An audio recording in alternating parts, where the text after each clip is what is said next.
Yo, what is up, everyone? Dude Ranch Podcast, episode 22. Big Sassy's already in a mood. We're going to get going. A lot of stuff to talk about, too, so we're going to get right into it. Big Grizzly, you can speak now. I'm allowed to speak? What am I allowed to fucking speak about? Because you fuckers always tell me, don't talk about this, don't talk about that. So I'm just going to read a meme to you guys that I fucking seen. Y'all, if you follow the Instagram page, you know I'm the fucking king of the memes. I love the memes. Here it is. Officer, have you been drinking? Me. I had a few White Claws. Officer, I didn't ask if you're a pussy. Answer the question before I shoot you. Yeah. I don't like it. I'm a fan of the White Claws. I think White Claws are pretty tasty. It's funny. Just stop thinking about it too much. It's just funny. Like, people think about me. You young kids think about memes too much. Just laugh at it. It's funny. It's funny. Danny Hammer, introduce yourself, buddy. Oh, no, I'm not done. Oh. Tomorrow night, Lakers in the fucking finals, baby. Watch it. Here we go. Lakers in 5. Let's go Lakers. I'm going to be humble and say 5, not a clean sweep. Let's go Lakers. Good, was. I'm sorry. Okay, I'm the Danny Hammer. I'm from Facebook. And also another thing, since Steve brought up the Lakers, I'd like to bring something else up. Jimmy Butler is a difference maker. He led the Bulls to their last playoff appearance in 2017, helped the Timberwolves make their first playoff appearance since 2004, brought the Sixers to Game 7 against the Raptors, has the Heat back in the finals for the first time since 2014. Jimmy Buckets.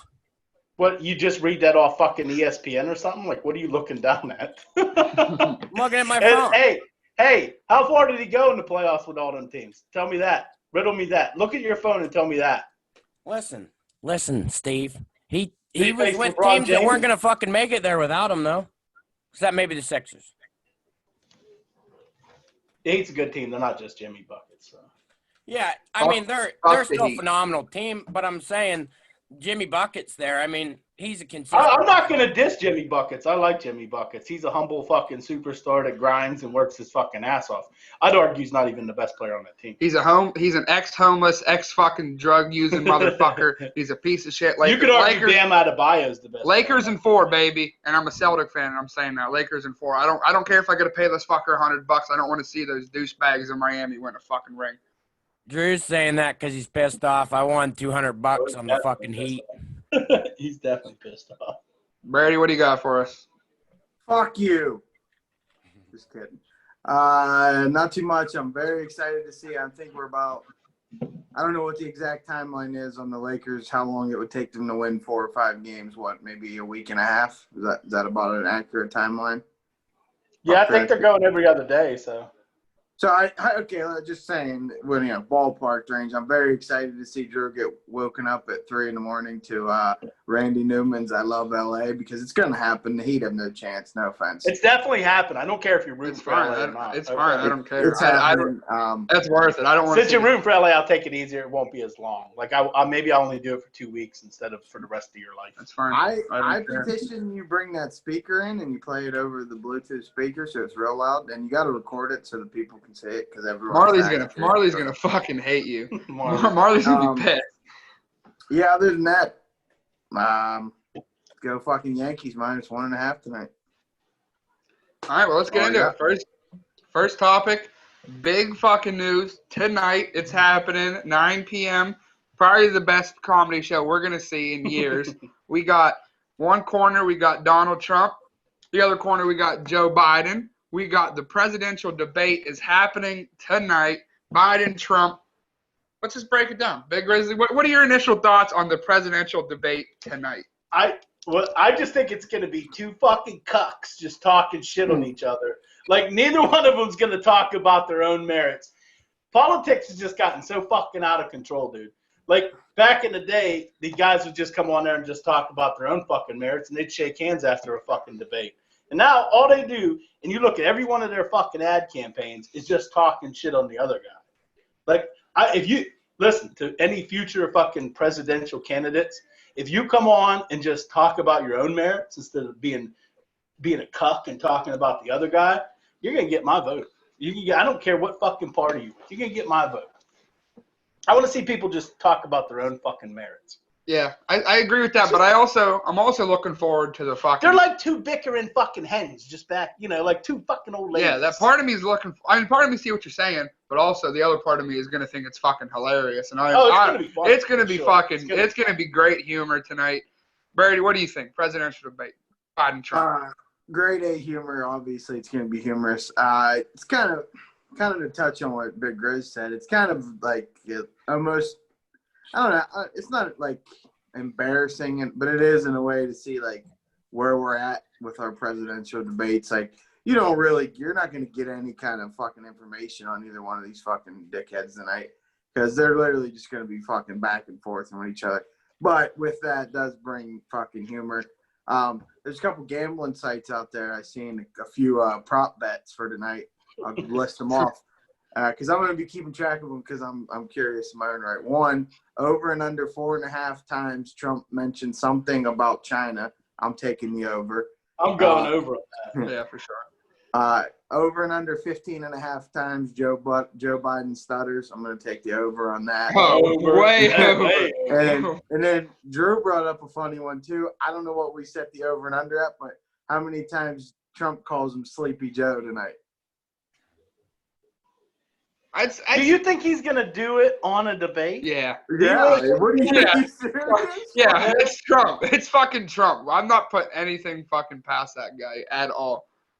I would say the over 3.5 2. China I'd thing. set it at 2, maybe. 2? 2. The over and under for the China thing was probably going to hit in the first 20 minutes. Maybe his first opening monologue. Bro. Yeah, it could. Fuck China. Also, China does. It's not getting talked about very much because of this, but South Park has a big special on the night. It's supposed to be super fucking funny, so I'm excited to tune into that as well. Oh yeah, it's like that coronavirus thing, right? Oh yeah, that's like their new season. This is season premiere, right? It's a season kickoff, yeah. Yeah, but it's like I think it's like an hour and a half, or an hour long or something. I don't know. I never figured it out. Hey, is it my turn? Yeah, well, what are your thoughts on the whole presidential debate? Hey, so I agree with all you guys, honestly, but a fucking candidate. A candidate that comes out and just speaks on their own fucking, not only their merits, but their stances on shit, their policies, and their ability to defend their policies against the fucking other person shitting on their policies, that speaks to their intelligence level. Like when we had Spike Cohen on the fucking show, he was speaking all about his policies like this. He didn't have to think about it. He didn't have to look down and read into his note. He knew what the fuck he was talking about. And that spoke to his intelligence level. I think he's a fucking super intelligent guy. And these dudes just literally, you got small hands, that means you got a small dick. You know, like, what does that have to do with who's going to be president? You're not president. You fucking sniff little girl's hair. And that's a good point too, because when we had Spike Cohen on, the only time he said anything about Trump or Biden is if we initiated the conversation. Exactly. Yeah. Because we were trying to get a fucking soundbite. Yeah, we were trying to get a little. And I mean I liked Spike Cohen. He was the only thing I didn't fucking think was intelligent when he was talking about the whole time machine shit. No, he was fucking around. I hope so. He's fucking around. No, I like the guy. I liked him. It was fun to talk. Yeah. Well, did you guys see the I don't know how true it is, but I saw it was a verified source on Twitter tweeted out saying that Trump's administration was requesting like a search of Joe Biden and his whole crew's like ear, checking for earpieces. But Trump thinks that they're gonna have people feeding information into Biden's ear, and they requested, and then Joe Biden's team shot that down, and then also requested 30-minute like half times during the debate. Wait, Sleepy Joe, you gotta get some shady shit. I don't know how true, You but gotta get the guy who tweeted it had a check mark next to his name. So I mean, what? At least tell us the fucking name. He was verified. He had a bunch of followers. I don't know. I saw Drew. You gotta tell us his fucking name at least. I saw on Twitter and scrolled past it. I can see if I can find it real quick. Hey, Sleepy Joe got to get a fucking nap. There should be a halftime. He's got to get a fucking nap. But the thing they about both that, probably though, need naps. They're like 100 years old. I will say though, if that is true, that's fucking bullshit because there's no reason that you should. If you're gonna be the president of the United States, you should be able to fucking speak like a human being for fucking what, an hour? without somebody fucking telling you what to say? Filibuster. That's all you got to say. You just got to say Filibuster. That's all. That's Filibuster. It. Filibuster, baby. I like that. I like that. I That don't think commercial. I don't think you have a very good grasp on the English language. Isn't that what he said? Yeah. Good Lord. I like that. I like that commercial. It's about Joe Biden, and it's like, we need a man, and he's not a man. He's not. He won't stick up to China. I'm like, what the fuck does that like? They said China's beating on our door, and Joe Biden can't answer it. Like, what the fuck does that even mean? Because he got baby hands. That's why. He's like baby hands Burrow. At least baby hands Burrow is throwing fucking touchdown passes. So I will say one thing though, about Trump's administration is since he took office, whenever I was over in Bahrain, every time you go through the Straits of Hormuz, the Iranians fuck with every single American vessel that goes through there. Every time, harass the shit out of them. They got guns out and shit.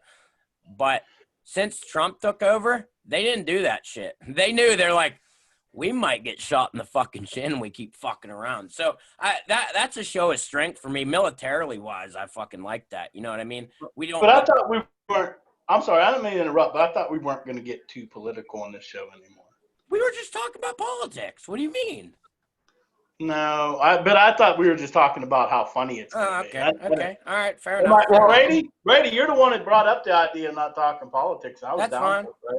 About the whole earpiece thing, it came from Ryan Teague Beckwith, a 2020 reporter at the Bloomberg Network, part-time journalism. So, I mean, he seems sort of credible.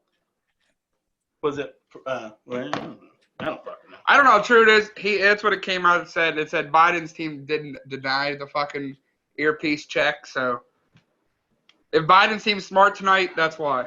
I have a question to pose about the presidential election. Go ahead. Which one, any one of y'all, would you smash Kamala Harris?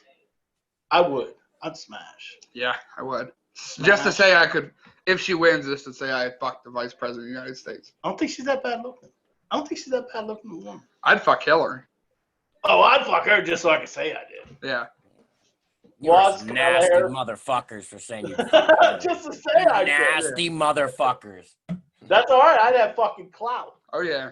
I would rather post a picture of Waz's baby dick right there on that wall. let me pose you this about the whole. You want to smash Kamala Harris? No. If you weren't married? No. Smash or pass? No. The whole fucking Hillary thing definitely gives you clout because look at fucking Monica Lewinsky, who is fucking Bill. She has a whole fucking song about her.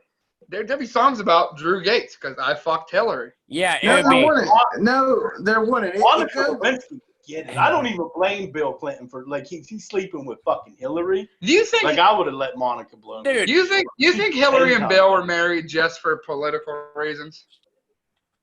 Yes. Maybe. But I will say one thing. Got married for. If they made a song about Drew fucking Hillary, it would go something like this. Drew Gates, you nasty bastard. Hillary looks like a turd. See that? I busted some bars out. Boom. Love to see it. Confirmed. I 100% think he would fucking smash Hillary. He would smash Hillary. He's saying that because we're on.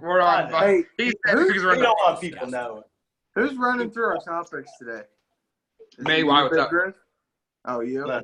I'm just very excited to talk about the topic. I don't want to reveal too much unless we're gonna wait. You want me to bring it up? I do. I really want to talk about it. Okay. I'm dying to talk about it. All right, so we're gonna talk about this now. We're getting away from the fucking political bullshit. So your good friend Daniel has been talking to this chick, right? And he keeps going on fucking dates with her. But these dates seem to be at 2:30 in the fucking afternoon. So I'm on a Tuesday. It's like an It's Always Sunny episode. No, 2:30. The Office. No. Oh, yeah, okay. 2:30 p.m. on a Tuesday. Here's my thing. I think fucking Waz is getting Michael Scotted. I think this fucking chick's married. I think she's married. Her husband's at work during the day, so she has to go out on a fucking date with Waz. Kids are in school. That's what I think. What are your opinions? I think Waz. Well, let's just go to Waz first. We'll go right to the source. She married. We'll go right to the source. I would not fuck a married woman. I wouldn't do that. Which you might not know. Yeah, you might not know about it. She's not married. How do Have we you know? been to her? Question: how old is she? Can you just start? Can you say That that? don't mean none. She can still be married. Nah, that Well, doesn't she- mean a lot. Fucking, What is there's people we went to fucking high school with that got married at like fucking 18. Okay, So- but How how old is old she? is she though? What is the age? Because that helps. Because if she's like 20 or something, 21ish. She's probably 25. not. Okay, the age of 20 is like ish for me. I'm fucking 26. I'm not dating a 20-year-old unless she's Okay, really- well, I was just saying, like, I was throwing it hoping out. you was gonna say she was like 32. No, I was like married, confirmed. Have you been to her house? No, we hang out in fucking well, she lives fucking out in the goddamn boondocks. So I mean, So you got to meet her at a state park or something, right? You meet her well, half. You meet her. we've meet been her fucking halfway. going to Ligonier and fucking hanging out and shit. So I mean, I don't know. I've been Yeah, out Where there. does she actually live though? Like what? Greensburg. She lives right? in Greensburg. So you're Fucking meeting in married. Ligonier. Dude, there's Not way fucking more married. to do in Greensburg. There's nothing to do in Ligonier. What did you guys do today in Ligonier?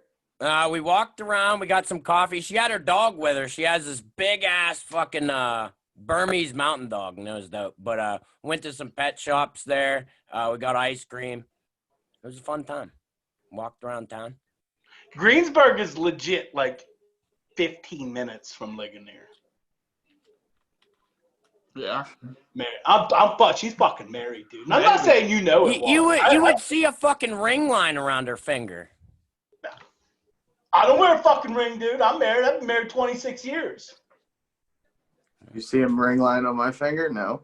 I wear mine quite a bit actually, to be Yeah, honest. Brady actually does wear his pretty often. I don't see a I red don't tape. wear it like I hate don't wear it fucking around the house, but like anytime I go somewhere or something, I put it on because I got all these fucking hoes beating my door down. He got hose, There's some calls. hoes in this house. There's some hoes in this house. That don't mean nothing, was. I'm telling you. I think she's married. She's not Maybe. married. I think right now it's definitely the odds on it would be damn near a pick 'em. Yeah, it'd be a fucking plus 100. She's It's not damn married. near pick 'em. So, but run us through here. So you guys have what? This is your second time hanging out, correct? Yes. The first time was also in Ligonier, correct? Yes. And it was also during daylight hours, correct? Yes. Has Okay. she ever like talked about like you coming over at all? Yeah. I don't know. Well, the thing, she lives with her parents, so I think she lives with someone. I don't think it's her parents. Waz, why you look like you're getting pissed off, buddy? I'm not pissed off. I'm not saying that I'm not calling you out, Was. I'm not saying you're low integrity. I would guy. not fuck a married woman. That's not my thing. Actually, I did one time, but it was an accident, and I did. Well, This no, one might so be an hold on. Let me run you through this. Could be an Hold on, accident. time out. So let me run you through this one. So I was out on the town in San Diego. It was a party night. I was at a bar. I saw this chick in a Tom Brady jersey. So boom, and she was hot as fuck. She's probably like 40, but so no ring on the finger. So I'm like, oh yeah, here comes Daniel. And so we ended up, intertwining. And then the next morning, she was like, "Yeah, I fucking hated my wedding." I was like, "What the fuck? What the fuck do you mean?" And she's like, "Yeah, we had square tablecloths and fucking, yeah, it's fucking bullshit. He's out at Coast Guard boot camp right now." And I was like, "I'm gonna leave," and I left. That's So like, fucked. here's a hint for anybody that's getting married. Apparently, don't get square tablecloths because apparently that means that she's going out fucking other dudes. Apparently. Did you fuck her There's with a the top? golden rule though, like, and you said that, like, especially anyone in the military. If you fucking sleep with a guy who's at basic training's fucking wife while he's at basic training or deployed, you're a fucking dirtbag. But I didn't know. But let me ask you I a felt question. horrible about it. I did. What's your reasons for not banging a married chick? Like, here's what I'm saying. You're a single guy, right? If she's married and she wants to go bang someone, like, she's gonna do it anyhow. Why don't you just reap the benefits? I don't know. It weighs on my conscience. I don't want. He's a high integrity guy. So here's the thing. When I get married, I don't want my fucking wife to be out plowing some dude. But if she's gonna do it, she's gonna do it. It doesn't matter. Like, yeah, but it's not gonna be with me. I got 2 questions about the whole situation about the married woman you fucked with. One, did you fuck her with the Tom Brady jersey on, or did you have her take it off? Oh, he probably made her wear a Patriots helmet too. No, we was butt naked. Except for I And was wearing my socks. I love and- to fuck with socks on. And 2, I got a question. How fucking ugly was that husband that she was so hot that she ended up fucking Waz instead of him? She was fucking hot. Let me run you through the real scenario of what happened, okay? Waz takes her home. She puts the strap on, bangs Waz while he wears the Tom Brady jersey and calls her Tom. That's what I think. He calls her Tom while she's banging him. And Hey, he what was probably that? Are you drinking my beers, you cock? There was only 2 left. No, there was 4 left. No, there was only 2 left. No. Hey, if they're in my refrigerator, they're not. Dad, your how many beers. were left in the fridge? You already told your mom the other day this ain't your house. Dad, how many beers were in the fridge? 2. 2. Cock. Drinking another man's beer is a cock move. No. Especially if you're over his house banging his wife and drinking his beers, then that's a definite. Well, actually, you wouldn't be the cuck. I'm confused. If you was at another man's house drinking his beer and banging his wife, No, you're not the cuck. He'd be the cuck. Yeah, you're not. But you're not a cuck if you don't know about it. No, you don't. Yeah. You're not a cuck. You're just a guy getting cheated on. A cuck's a guy who knows about it and is active. I always thought a cuck was a guy who let his wife fuck other people and he watched. That, yeah. But also, if you know it's going on and you don't do anything. Well, Drew, you are a cock, so you should know firsthand exactly. Drew No, knows Drew's experience. Drew's situation, if it's true, was not a cuck. It's not a cuck. It's not a cuck. It was a threesome. It was a threesome. That's not a cuck. But it That's was a another share. dude. That's fucking nasty. You What? never doubled down. You're in the military and you never doubled down on a chick? Nope. That was fucking never had a common threesome. practice. That was common What? practice at the 129 barracks on Fort Benning. You And never I'm had- sure Shane Peasy could say that was common practice in the 3rd Brigade barracks up on You never had a threesome fucking Valley once? Hill. I have not. Like either way? No. Oh, Dude, I wouldn't want to have a threesome with 2 chicks. it's fine. Unless they were bisexual. They'd have to What be do you bisexual. mean it's fun, Drew? Yeah, how do Hold you on. know? Now, how many threesomes have you had, Drew? One of each way. No, you have All right. not. No, I never you heard. haven't. I never heard. Like, usually a guy would brag No, about you that. I've haven't. never Yeah, heard. Drew would have been fucking bragging about that for a year straight. He never. That ain't true. Unless it was Whatever. like 2 behemoth fucking sized women. Then he might not talk about it as much, but I don't know.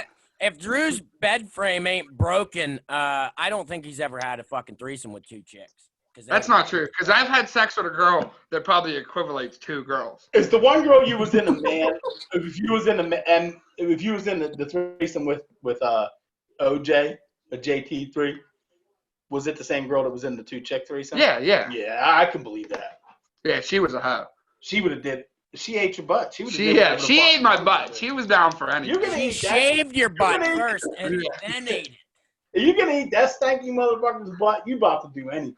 Yeah, whenever he walks past you in the living room, you're watching football, and he just lets one go. Jesus, that is a nasty, You about to nasty do one. anything? I believe it. I can believe it. Thank you. I can believe it. I let out man farts.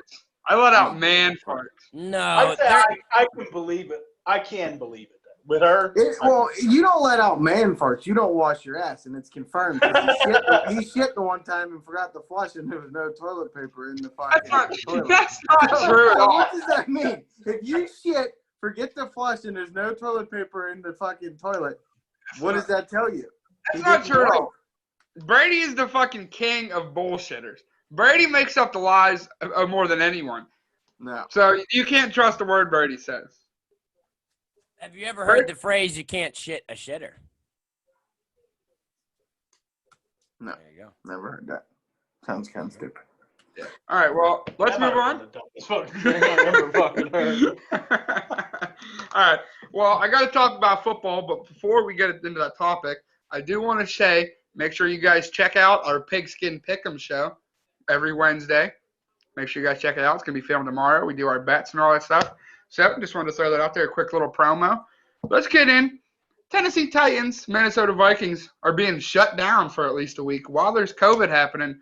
What are your thoughts, Bernie, on the whole situation? I mean, I don't know. I kind of figured it was going to happen, but they're going to play the game, so really, I'm kind of glad it happened because it favors us for sure, especially if Derrick Henry's one of the motherfuckers with COVID.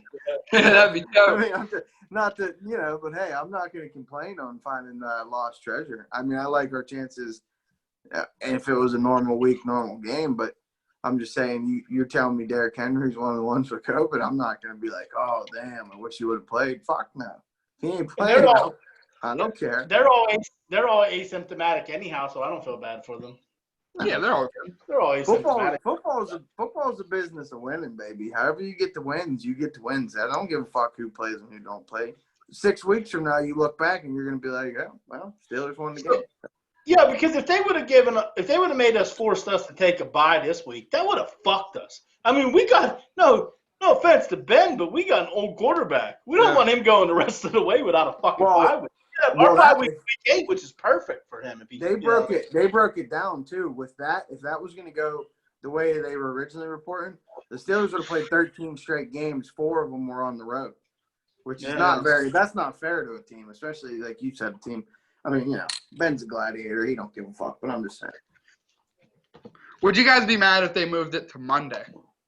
I would be mad if they moved it to 9 o'clock on Monday. Yeah, I work early. So if they made it 7, I'd be all right with that. What's Tennessee's time zone down there? Are they behind us? They're the same as us. Yeah, Tennessee's the same. So I don't see them moving it to 9 o'clock then.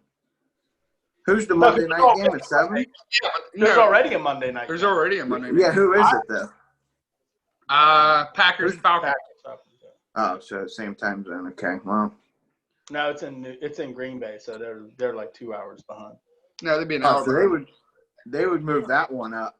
Yeah, it's an hour behind because it's central. Yeah, it's an hour behind us. So they would probably go to 9. We would probably go to 7. Yeah, if they're gonna do it like that, that would be the smart thing to do. But I mean, I don't think it's gonna happen. I think they're gonna play Sunday and just kind of keep trucking from what it looks like. Apparently, the news came out that the Titans are going to play that game even if they have to use replacement players. Shane Falco, your number's getting called, buddy.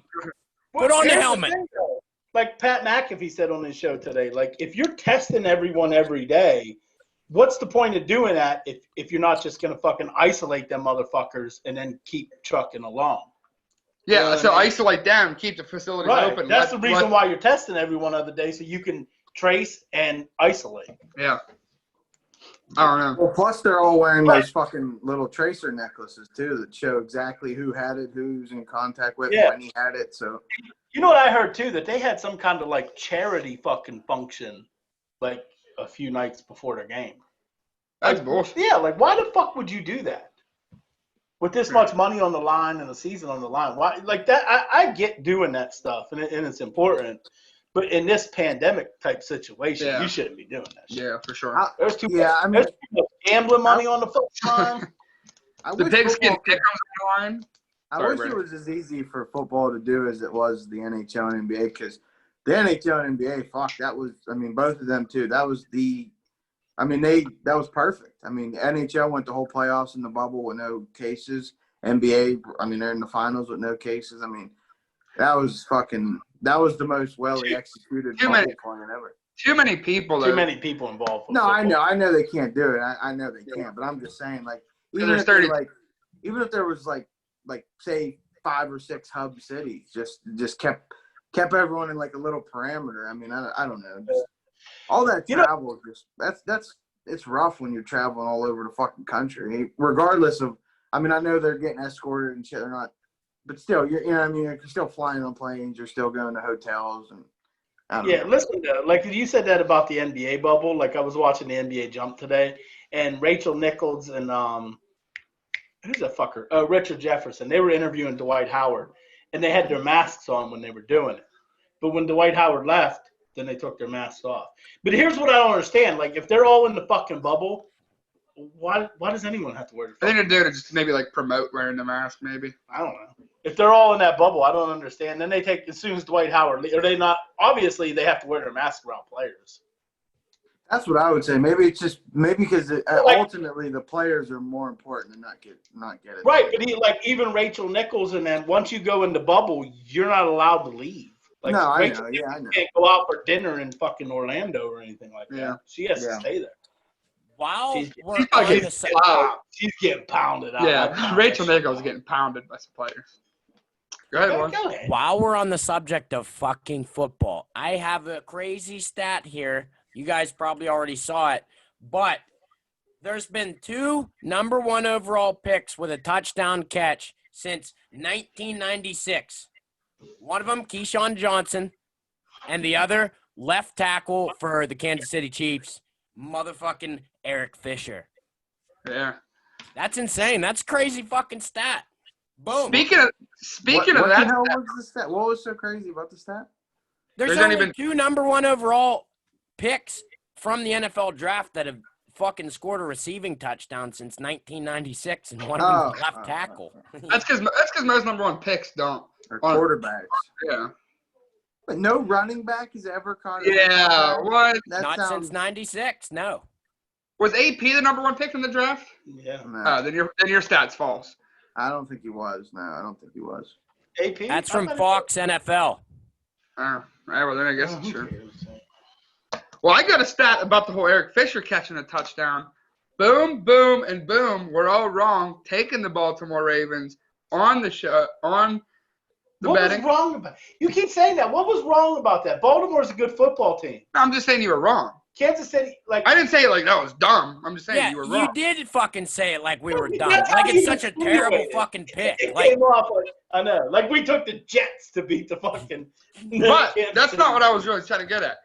On our game day show that we premiered this Sunday, it will be also coming out this Sunday, T-Bags made a bold prediction that you thought was stupid and Birdie thought was stupid. I said Kansas City comes out, routes Baltimore by double digits. What happened? that wasn't a route. They dominated that game.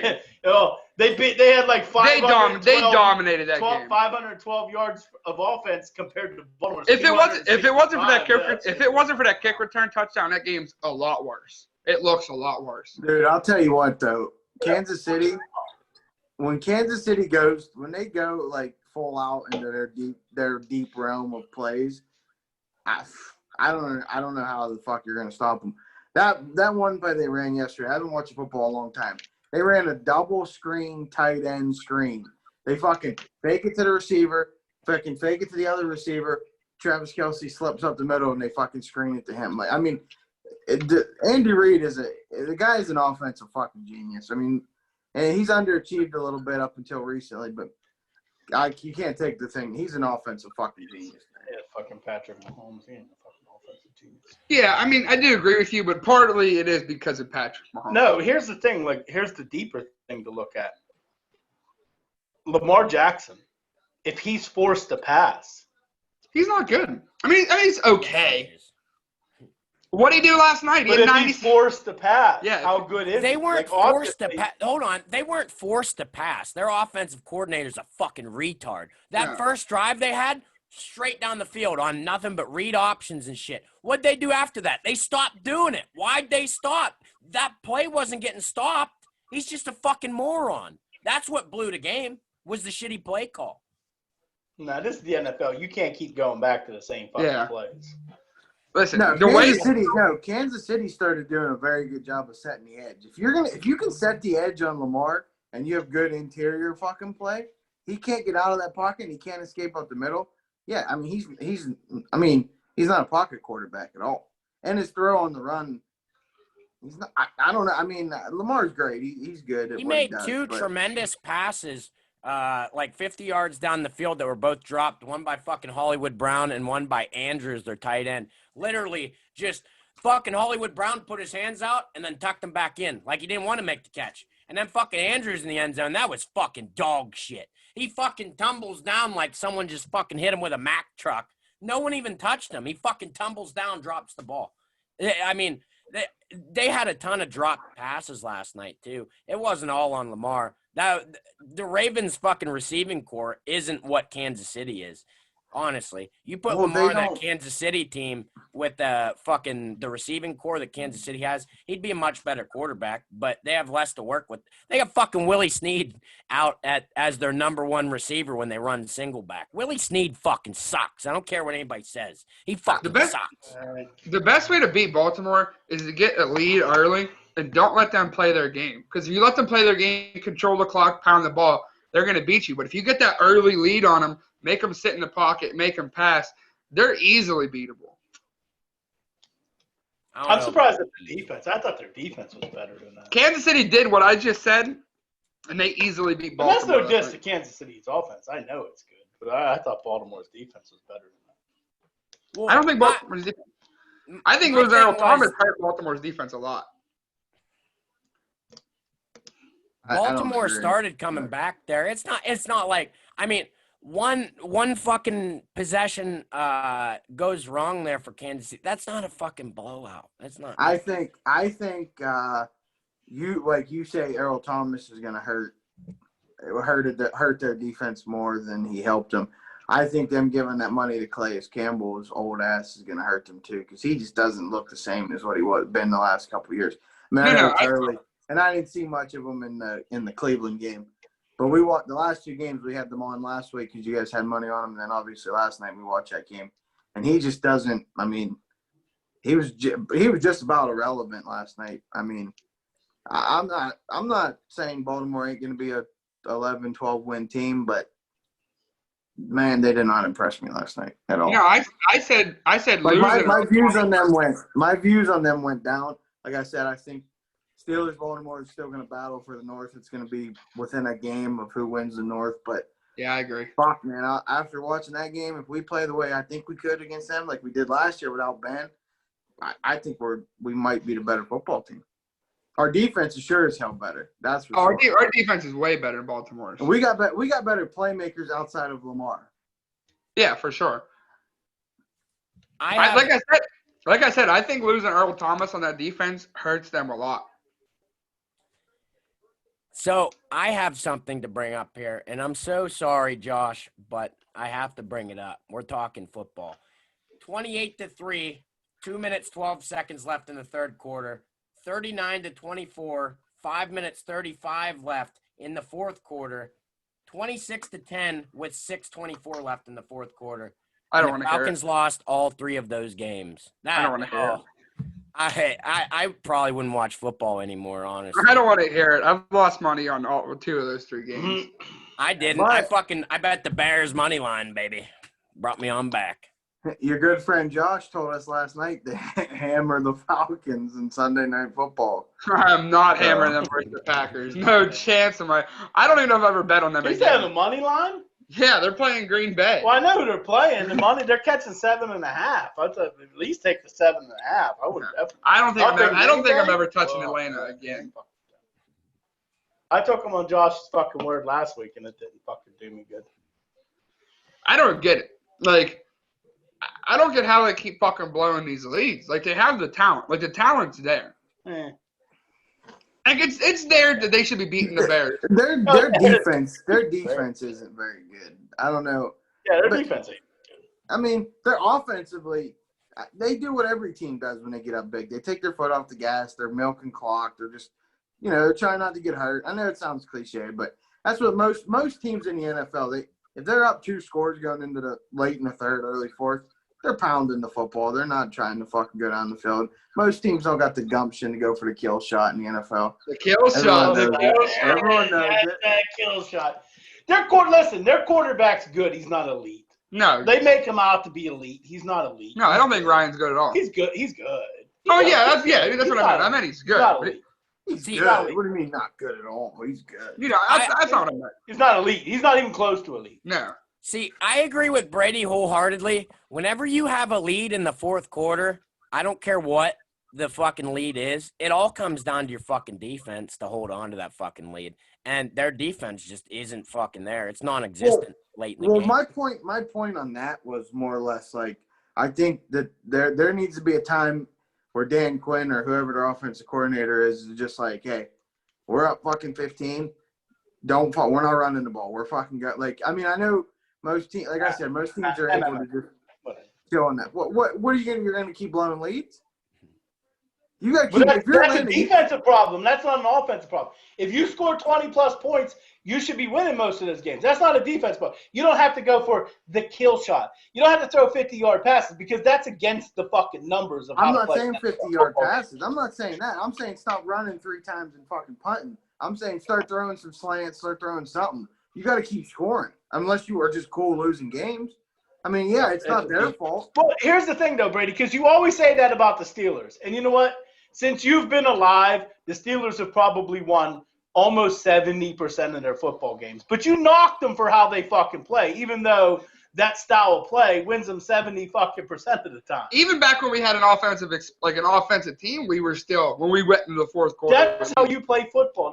You get a lead and you bleed the fucking clock. Yeah, even when we had like AB and Martavis and give the Le'Veon. team another chance to get a sack, a strip sack, a fucking interception. Listen. Here's why I do it with the Steelers, okay? Because I'm a fucking idiot. I like to get punished for some reason. I don't know why. I never learned my lesson, and I fucking bet on them every single week. And they're probably they're one of the best teams every year, but they're one of the worst against the spread every year because of that reason. But I don't learn, so I get pissed off, eating more and more every week. Although we covered last week. And first of all, you're a gambler too, so you should know that popular teams' lines are a little bit fucking misconstrued. I think you've actually said that on the fucking Pigskin show before. He might have. Because I know. Those teams get bet on heavily, like the Lakers. Like their line's always a little bit more than what it should be because like the Cowboys, they have a big Cowboys same thing.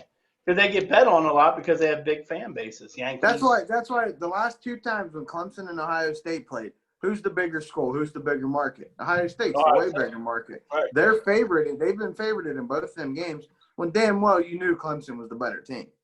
Yeah. But it's like it's just, I know how it works. I know how the game works. I'm just saying. Michigan has the biggest alumni base there is in college football.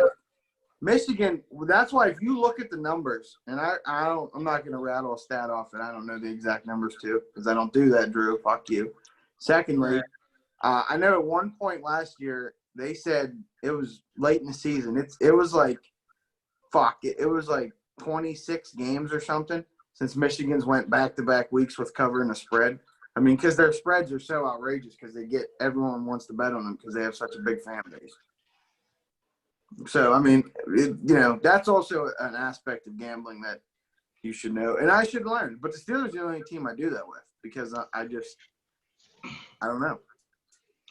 Hey, while I'm thinking about it, since we're talking about football, I had a fucking question I wanted to ask about football.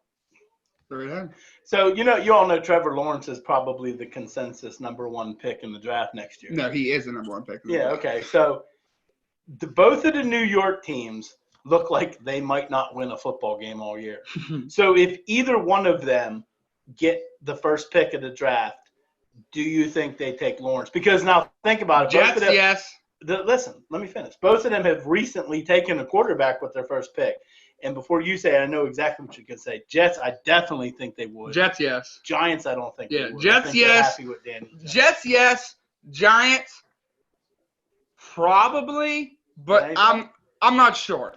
If Jets get the #1 pick, they're taking Trevor Lawrence. But with the Giants, though, you look like a fucking idiot if you trade Jones and draft Lawrence, and Lawrence is a bust, and Jones becomes a fucking elite quarterback. That's what I'm saying. Probably, like the Giants probably take Brady, him. what do you think?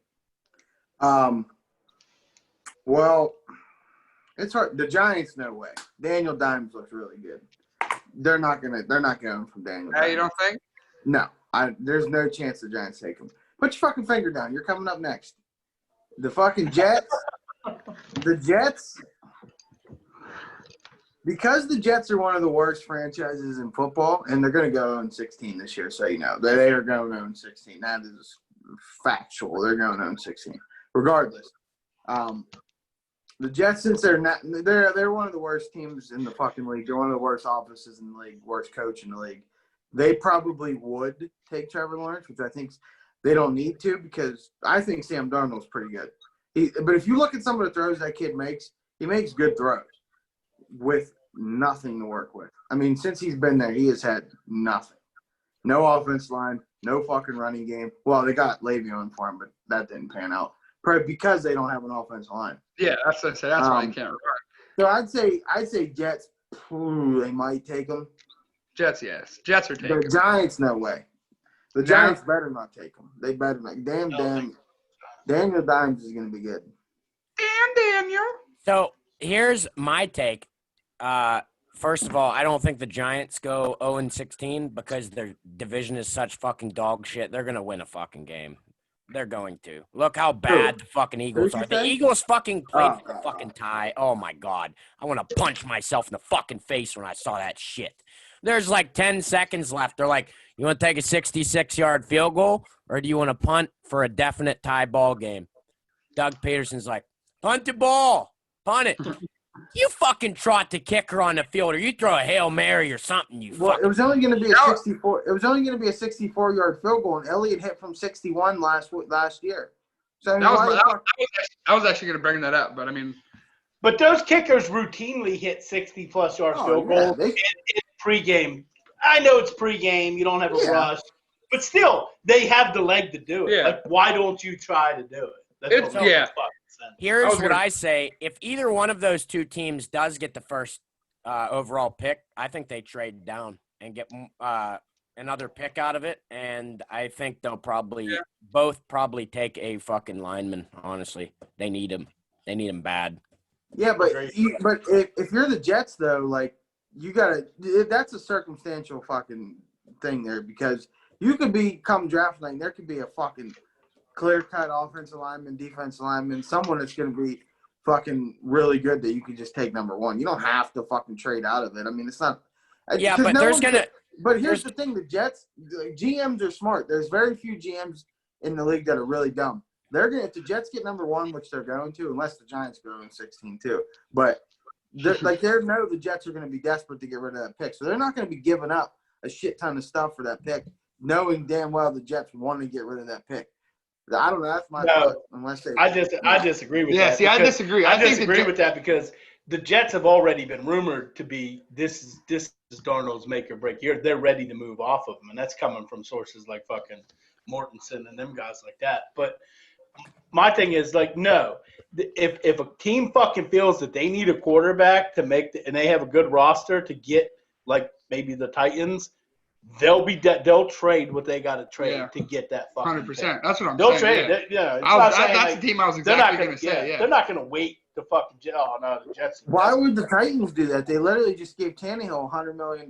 Yeah, they're not going to do that. Yeah, that was dumb. That was stupid. Tannehill's fucking shit. But I mean, you're not going to make an investment like that and then go out and trade a fucking boatload for Trevor Lawrence, or you really fucked up then.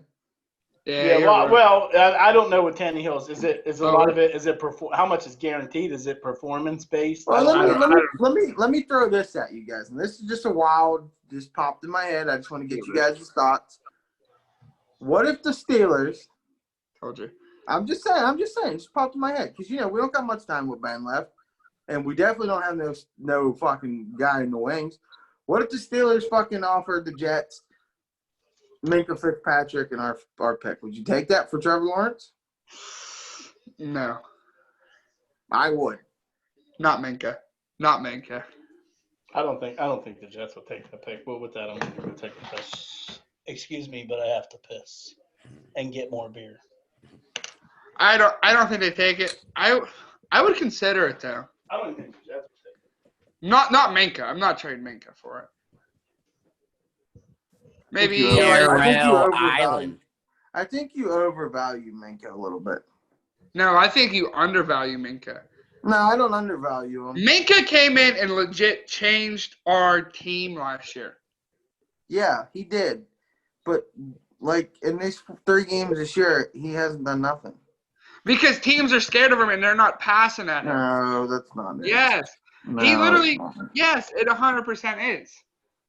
Because teams last year – thought Minka Fitzpatrick wasn't that good because he didn't have a good career in Miami. He comes to Pittsburgh, balls the fuck out, changes our defense. Because, I mean, if you look at it, the first 2 weeks, like 35 points versus the Patriots, like 30-some points versus Seattle. Minka comes in, helps our defenses, turns over, Now people know what Minka Fitzpatrick is, and they're not passing at him. They're avoiding Minka's side of the field. Listen, it takes a while for a fucking safety to get that kind of fucking respect. People were still throwing slants over the middle with goddamn fucking Ronnie Lott waiting to fucking piss pound them. So don't give me that shit that people are respecting Minka Fitzpatrick. No, people are. No, What are you yelling about? Look at your fucking veins popping out. Listen.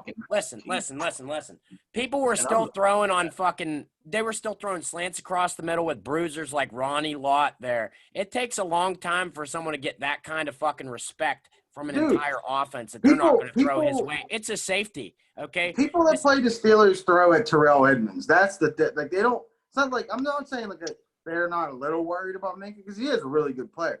But I'm saying Terrell Edmonds is so bad that it's like why would you not throw to his side of the field? He doesn't make no plays. So why would you just not throw to his side of the field every time? It's not necessarily that you're avoiding Minka. It's that like when you have such a weak partner to his, you're just going to exploit that. And that's why this is dumb. This is dumb. The only way the Jets are taking that trade is if you're offering TJ Watt.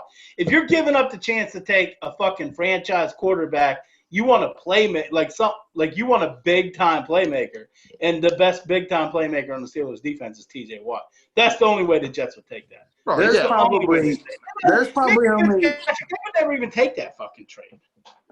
I don't know. No offense to Minka Fitzpatrick, he's good, but the Jets ain't even taking that trade. A safety? The Jets are pretty stupid.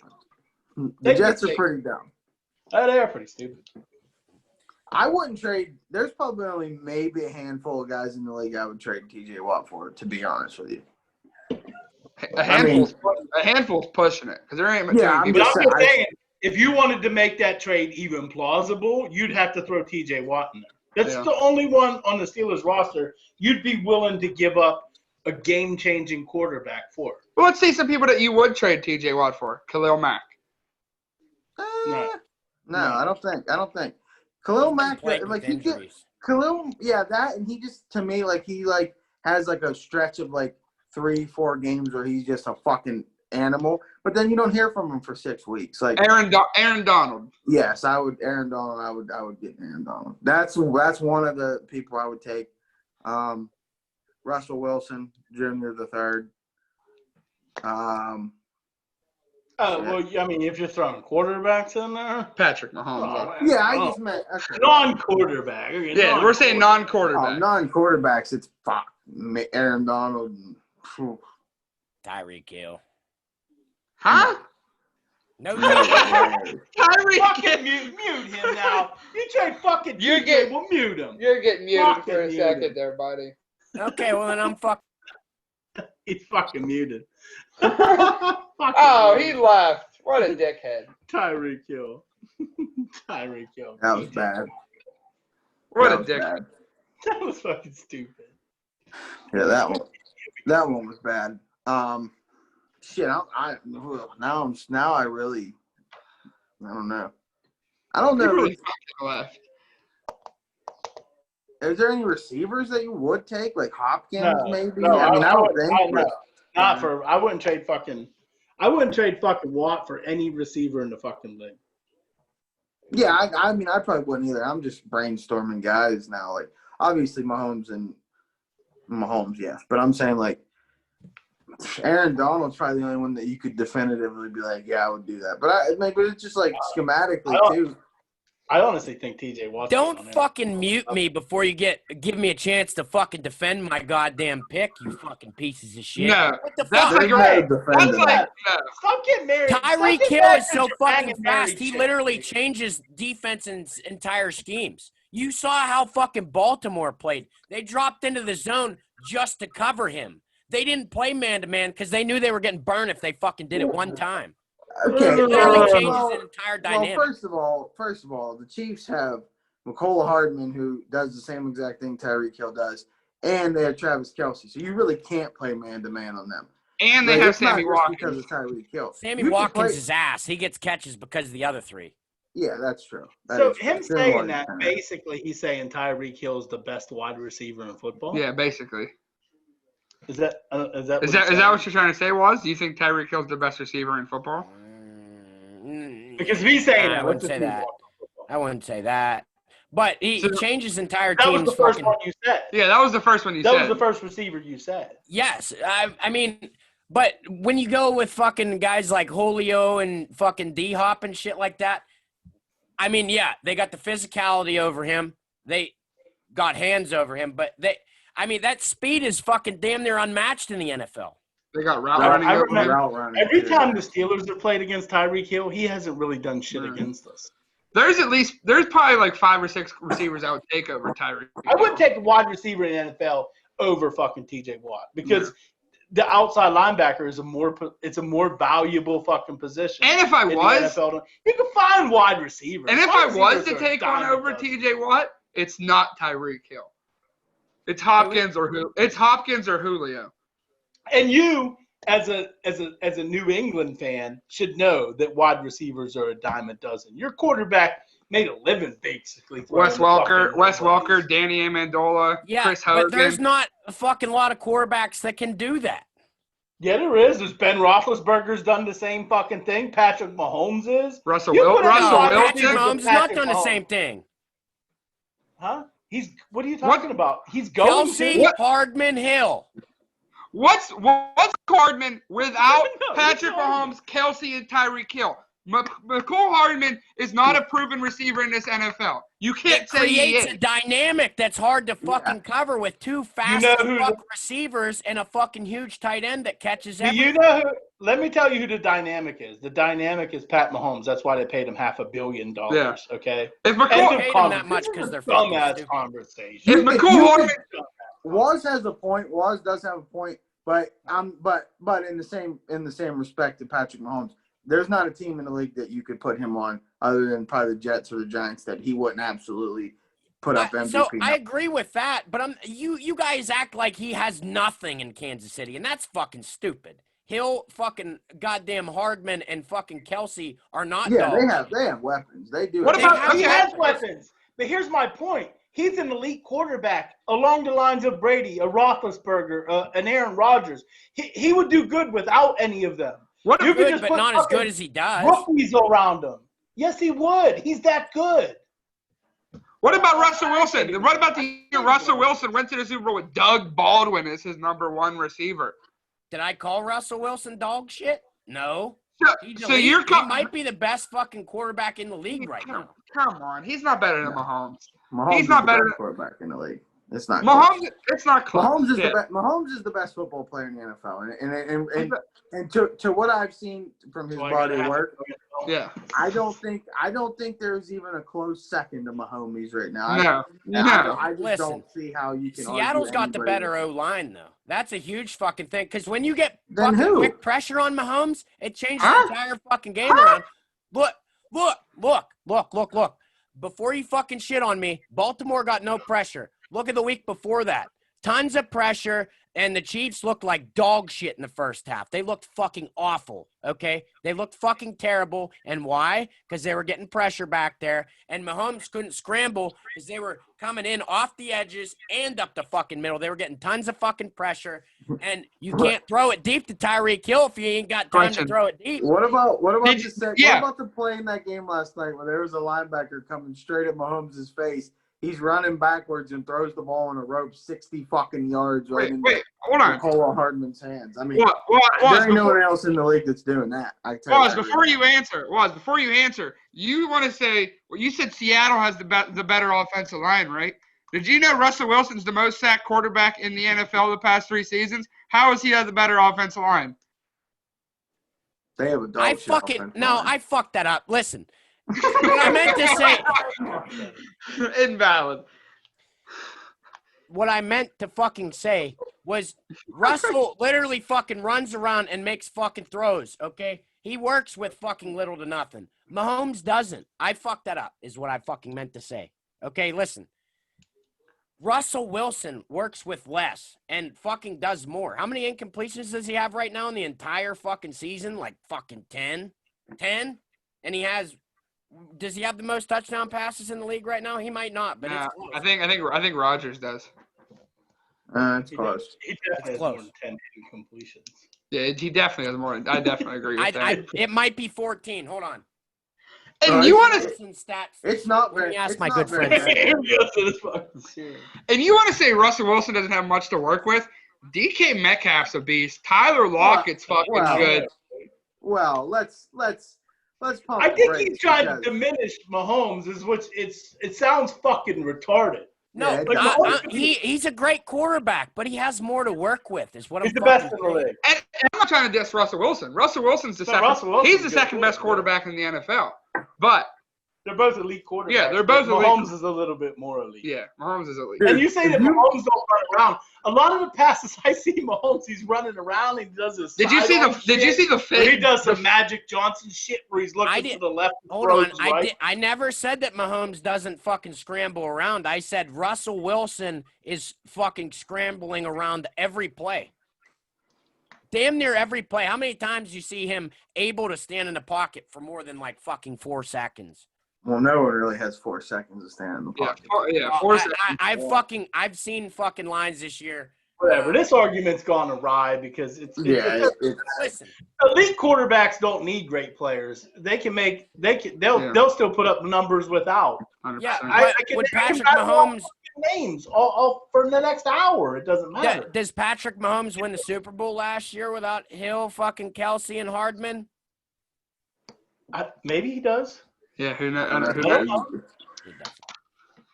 I mean, they had a dog shit defense, and they went to the NFL. They won the Super Bowl. So, I mean, that's never really happened before in the history of the Super Bowl. So, Yeah, but that was kind of on the fucking 49ers for fucking choking, honestly. I mean, well, but it's a mute point. Yeah, Mahomes does have good players to work with, but you can tell by the way he plays the football that he doesn't need anything to really work with, and he would still be an MVP. There's a reason he's the highest paid player in NFL history. I mean, you don't give someone $500 million if they're only good because of the surrounding talent around them. Exactly. Well, He's the Brady, best you football watch, player in the you world. watch a lot of college football. Like, how many fucking receivers are there in college football that can run under a 4.4 and catch footballs? Oh, yeah, I mean, One of them.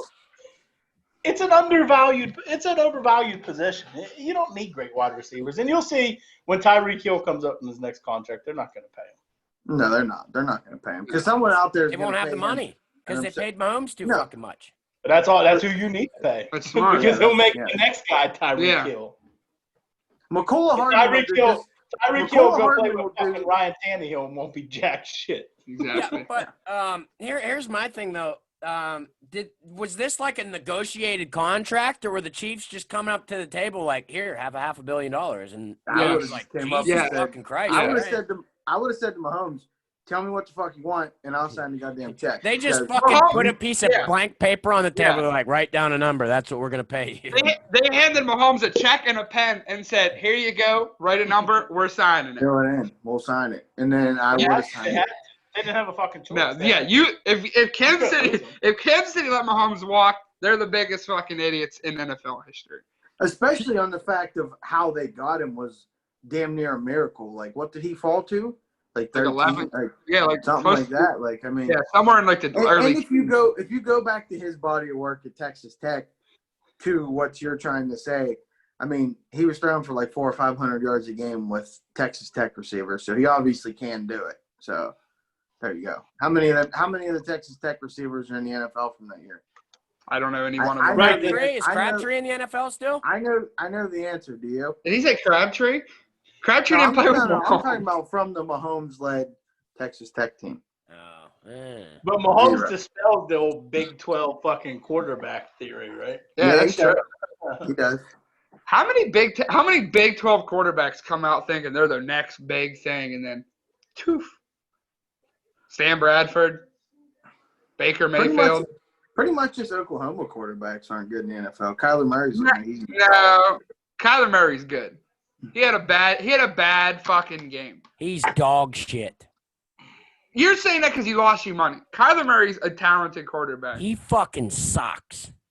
Great reasoning. Great reasoning was. Okay, he's he dog can't shit. even see over his fucking offensive line. He's a fucking hobbit. Call him Bilbo Baggins. He can't fucking see anything. Question. Do you know he's only like 2 or 3 inches smaller than Drew Brees? Well, apparently that's the fucking goddamn deal breaker because he can't fucking see shit. Nah, he's actually real. He's actually. Why do That's all it. of his passes get swatted at the fucking line of scrimmage if he's so fucking tall? That's Dude the had- deal breaker. That's the deal breaker, Daniel. Your good friend Daniel. He said it. He said so. Sorry, Passes Miller. get swatted. They get fucking picked after their tip. And why? Because he's not fucking tall enough to throw it over the fucking line. He's a Dude. fucking hobbit. If you want to talk about, Murray like that too, just also remember he did just get D-Hop too. So obviously his numbers are going to go up. Everyone's numbers goes up with D-Hop. No, Murray's good. He's all right. He's all right. He's going to be a serviceable quarterback in the league. But he's never going to be an elite quarterback. He'll never be an elite quarterback. He won't. I think he could be on borderline elite. No, I don't. I think he could be on like a Matt Ryan level-ish, a little bit better than Matt Ryan, borderline questionable elite-ish. Nope. I think he'll be like a Matt Stafford. He'll get a bunch of stats but never win nothing. No, I think he's better than Stafford. I'd take Sam Darnold over that little fucking hobbit. And this coming from the guy who takes Tyreek Hill over T.J. Watt. Your points are Well, hold on a second. Hold on. I said fucking – what I meant was Hill and then that fucking with that draft pick too. Don't try to make yourself sound better. Because you're getting a fucking draft pick also. Huh? You're not just giving fucking T.J. Watt away. You're fucking – that was to get a fucking draft pick. Yeah, but our draft pick with the way we look is going to be damn near in the third and 20. No, we were talking about players we would give TJ away for. Aaron Donald. Oh, like a 1-for-1 trade is what you're saying. Yes. Well, fuck yourself. Don't try to make yourself seem less dumb.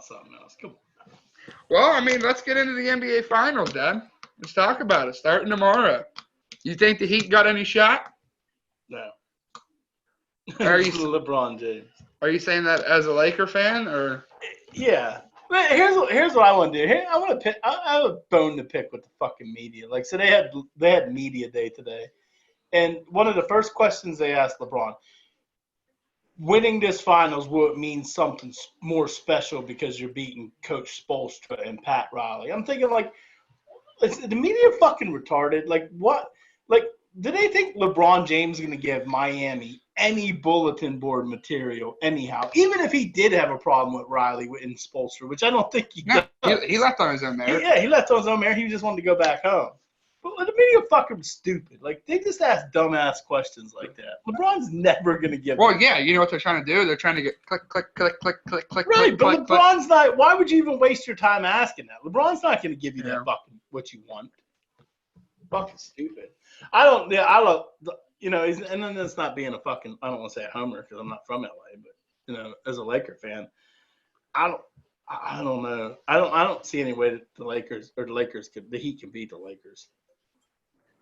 They're three-point shooters. The Lakers are fucking great perimeter defenders. They're going to close out on them fucking three-point shooters. Bam Adebayo is going to have a tough time. He's going to have to deal with Anthony Davis, JaVale McGee, and Dwight Howard. He's going to deal with all three of them. And let's not forget that LeBron's 6'7" and one of the strongest guys in the fucking league.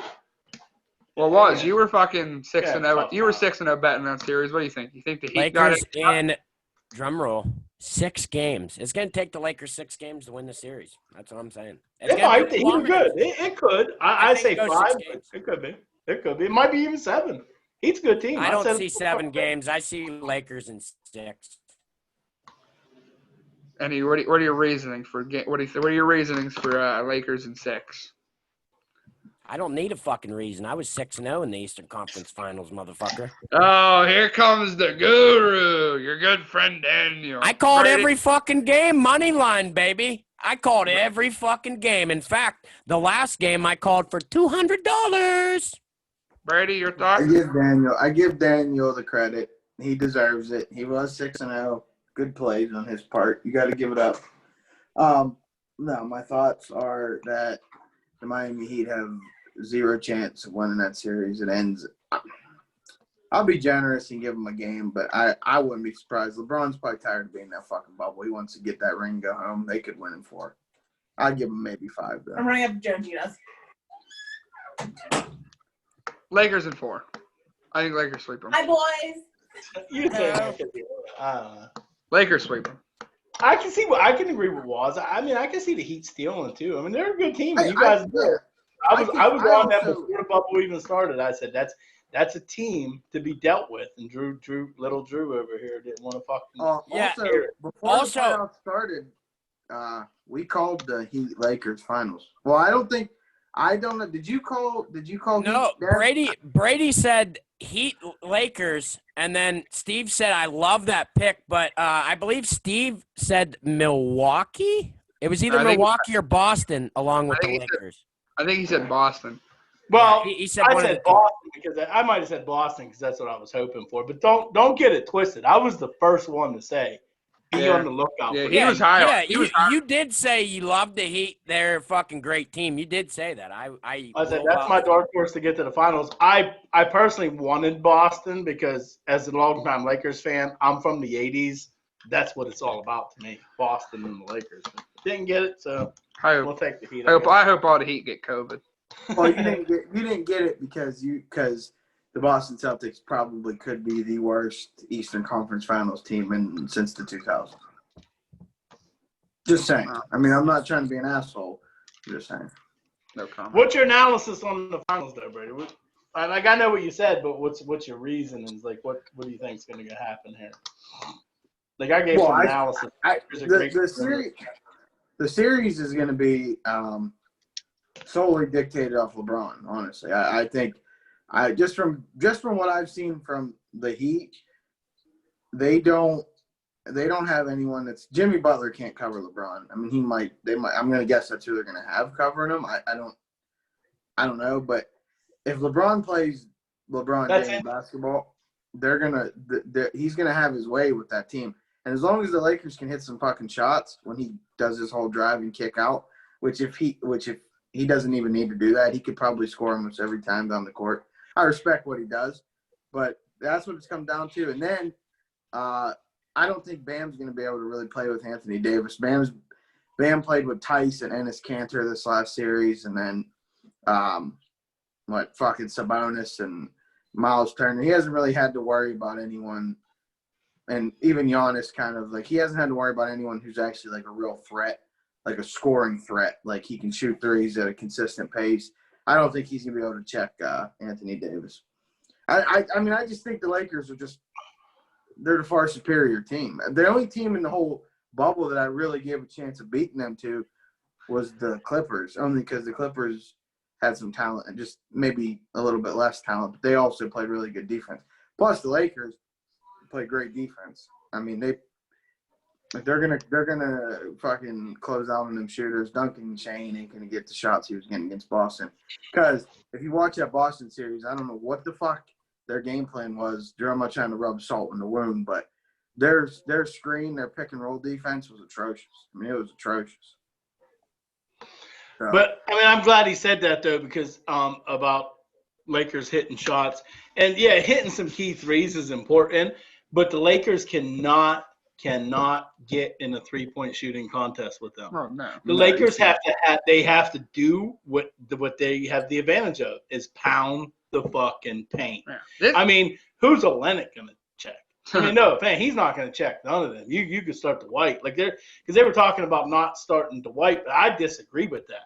Like they were saying, because of the Rocket series where Dwight didn't and JaVale didn't play a whole lot, and the Lakers went small to react to them. I disagree with that. I mean, I'm not Frank Vogel. I'm not an NBA coach, but I think you go with your strength because Dwight and JaVale are both athletic fucking bigs that can close out. Like I go to your strength. I pound the fucking paint with all of them guys. LeBron just drive it to the fucking paint. And on top of what you're saying too about playing to your strengths, like you watch a lot of basketball. Fuck, I mean, when's the last time you didn't watch an NBA Finals whole series? How often does the game not? It slows the fuck down in the finals, even the East Finals. It's not a whole lot of running and gunning, so it's not like Dwight Howard would be out of place. And it's just such a mismatch on the offensive end. Like, I mean, the amount of offensive rebounds you guys should get in that series it's gonna poof. That's probably another reason why it's gonna be so lopsided. Unless we try to play small ball with them, because the Heat are a pretty good rebounding team for their size. They're scrappy. That's the thing about the Heat. They got a bunch of guys that just fucking they're just a scrappy squad. Like Crowder, he's a fucking just plays like a fucking little pest. Like Jimmy Butler. Jimmy Butler's probably the hardest working dude on the court. Drug other addict. than LeBron. But I'm just saying, like Bam Adebayo. I mean, I'm telling you what though, Bam Adebayo, that kid could be good, man. The only drug that Jimmy Butler does is fucking excellence, baby. Oh yeah, excellence. He's high on excellence. Excellence. That was his first conference. That was his first conference finals in his career. Excellence, baby. Excellence. I would, if it wasn't for the Lakers being there, I would be rooting for Jimmy Butler to get one. I'm a big Jimmy Butler fan, but if the Sixers didn't exist, I probably would be a Lakers fan. I do like the Lakers. I don't know. I like Anthony Davis too. I wouldn't mind seeing him get one. So, and realistically, the most important thing to me is you getting woken up at 3 a.m. to LA. Listen, you deserve it. This series is going to come down to one or two things. The Heat are going to win 1 or 2 games tops if they can shoot the lights out like they did versus Boston. If they don't shoot good, the Heat are good. Can we talk real quick? Just a little, just a sidebar to this. Like, as a Celtics fan and a real Celtics fan, I mean, like, what do you want to change up? Like, what position? Like coaching? Who do you want to get rid of? There has to be something. Some kind of change has to be made because that team just can't get it done. This is how many times in a row that they've underachieved, and this don't look like they can get it done. I mean, this is a new team. I mean, like adding Kemba, yeah. I mean, it's a whole different team. Personally, I'd like to go see because apparently the Pacers are looking to shop Miles Turner. I'd be looking to try to maybe bring Miles Turner in on a deal. You need a big. I told you guys that. I told you that a while ago. You need a big. Tice is not like he gets worked by every good big he plays. Adebayo, 30 and 12 last game. Every time he plays Embiid, he gets worked. Every time he plays Giannis, he gets worked. I mean, it's like you need a bit, and he doesn't score. Like he's not an efficient scorer. Like and he fouls out every fucking game. The dude fouls out every game he plays. I want to see. I hope, honestly, best case scenario, I hope Robert Williams can take that next step. Because his rookie year, he didn't play much minutes. This year, he came in, played some solid playoff minutes. You can see he's athletic. He can run the floor, which fits our system. It's just, he's raw. He's not really big, though. Let me ask this question, though. I'm sorry, go, boss. If you had to pick one starting player from the Celtics to trade to try and change that shit up, who would it be? Oh, that's easy. That's easy, Daniel Tice. Gordon doesn't start. I mean, what are we talking about? Are we talking about like our playoff starting lineup? Because our playoff starting lineup, I'm not trading Kemba, I'm not trading Smart, I'm not trading Tatum, or I'm not trading Brown. I'm trading Tice. I'd get rid of either Tatum or Kemba. You're retarded. I'd try to get rid of if I was Danny Ainge, I would try to get rid of Gordon Hayward's contract. Do you guys know if he opts in next year, which I'm sure he's going to, he's going to get $32 million. He's not going to opt out. It's absurd. It's absurd. And like Drew, I know Drew's a homer. Like he doesn't criticize his own players, but Gordon Hayward. He comes off the bench. He's trash though. Even when he plays, he's trash. Like he doesn't do nothing. Like he's a liability defensively. First of all, he's a liability defensively. Kemba Walker defensively. He didn't really help very much. I mean, his scoring was okay, but he just thinks he's a fucking Steph Curry-esque shooter, and he's not. I think you guys have some problems that you need to address. I think you've been beating up on the East until you get to a good team in the East Finals, and then I think, in my own opinion, you're fortunate to be there because Ben Simmons went down, so it is what it is. But real quick, one last thing about this. Sorry, at what point do you stop calling Brad Stevens the best coach in the NBA? Like, are you there yet? Because his playoff record is now under 500. Because X's and O's wise, he's one of the best coaches in the NBA. What does that even mean? He's a great – he always has fucking great inbound plays, great fucking – Is there a statistic? Is there analytics for best X and O's coach? No. Yeah, he'd be up there. That's just a fucking biased opinion Drew has, so his coach doesn't look like a fucking shithead. Brad Stevens, I mean, maybe he's not the best NBA coach, but he's fucking good. Like, he's a good NBA coach. My question is, and this is bubble related, and like the bubble is took the home court advantage basically away from a lot of fucking teams. I think we beat the Heat in that series. Do you think and do you think the Heat even get to the finals? Maybe not without a bubble. I don't even know if they get past. I don't even know if they get past. I don't Milwaukee. think so because I think Toronto they always have a huge home court advantage. Their fans are rowdy. And here's my thing is the Heat because they got a lot of young players too. Toronto. I know, but I'm just saying. But the Heat have a lot of young players, and especially in the playoff atmosphere on the road is a tough place to play. Oh yeah. So even like in Boston, I'm saying, would Boston have even got past Toronto in a Game 7 in Toronto? Yeah, I think. You know so. what I mean? So with that statement, like that's been a really big part of the bubble because I know for us Ben Simmons going down sucked, but we were the best home team in the NBA by like 8 games. So like you take at least minimum 2 home games away from us, in which statistically we probably would have won, definitely won, probably both of. And then you wasn't getting to the finals without Ben Simmons. So that's I know that. I'm not debating that. But I'm saying like the team that sticks out the most bubble wise is the Nuggets. The Heat. Was the Nuggets been able to come back down 3-1 2 different times as a road dog? Yeah. Because they would have been playing at the Jazz for Game 7, and then they would have that's played a tough at place the to Clippers. play. Yeah, and then Utah's a tough place to play. And they would have been playing at the Clippers for Game 7. I mean, would they have been able to do that? I don't think. I think the Heat it would have been a lot tougher, but I still think the Heat are a really good basketball team. They are. Yeah, but going to Milwaukee would have been tough. That would have been tough. Milwaukee's it tough. would have been tough, and that really helped them young guys too. Like 100%. I mean, 100%. They didn't have to go on the road. And another thing that Dad and I usually talk about that was completely irrelevant in this bubble is shooters shooting on the road versus shooting at home. Like a lot of shooters shoot way worse statistically on the road than they do at home. Yeah. And these bubbles, like, I mean, it's all the same. So it's not like they were worried about backdrops or different angles they could shoot from, or some baselines are smaller than others. Like, I mean, in the bubble, they didn't have to worry about that. So, like, would the Heat have shot that good on the road? No, I don't think they would have. But I also don't think you guys would have got past Toronto in Toronto because that's a tough place to play. Yeah, it is a tough place. But we're more of a mature playoff team than Miami is. Like but you don't look like it. But you don't play like that though. Like you say that all the time, but like when I watch that Heat series, like you guys played awful in a lot of that series. Like I mean, there were certain spurts where you guys played good, but you turned the ball over a lot.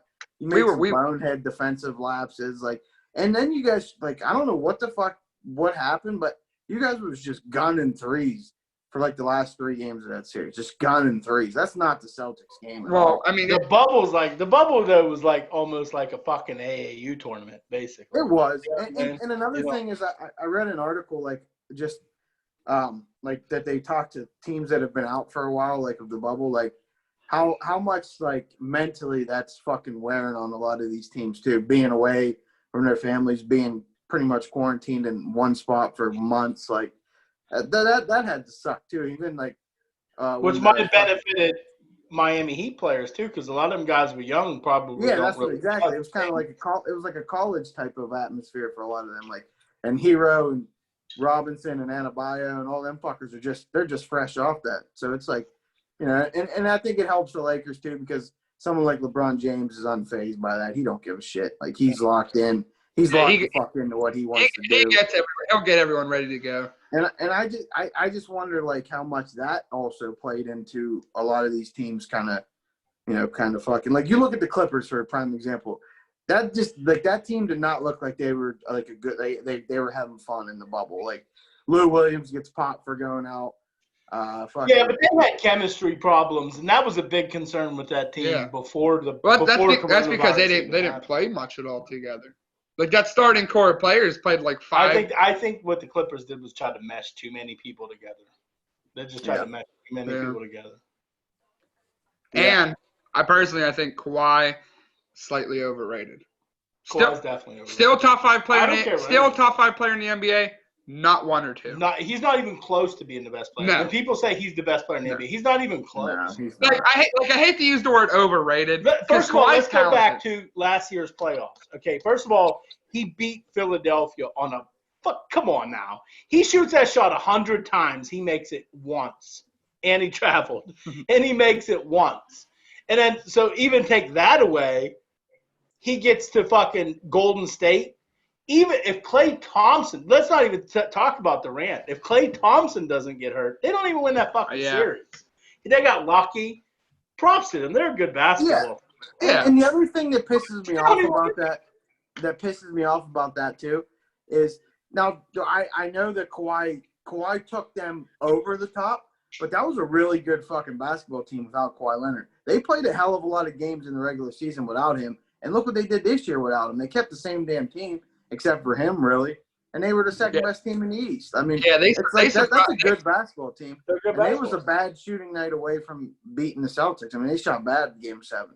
So that's what I mean. Like, Kawhi gets all the glory for that, but I mean, he's really good.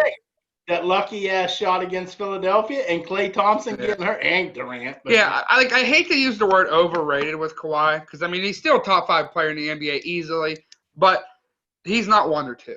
No, he's not 1. He's only overrated because people just hopped on his dick. Like, even when he played in San Antonio, like, he was a good player in San Antonio, but they had fucking Tim Duncan, Tony Parker, Manu Ginobili. Like, how hard? Shut the fuck up. How hard was it for him to fucking go there and be the?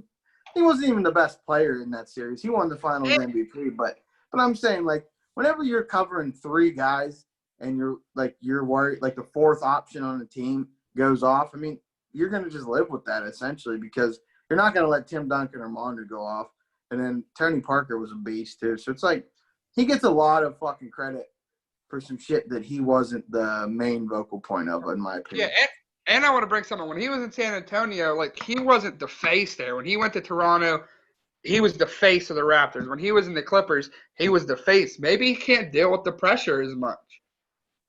Well, I mean, he did win the championship as the face of Toronto. But I mean, like we said. But I'm just saying, like, but the Clippers had an equally good team. Like, talent-wise, maybe they didn't have the chemistry that Toronto had, but talent-wise, they had just as much, if not more, talent than Toronto had.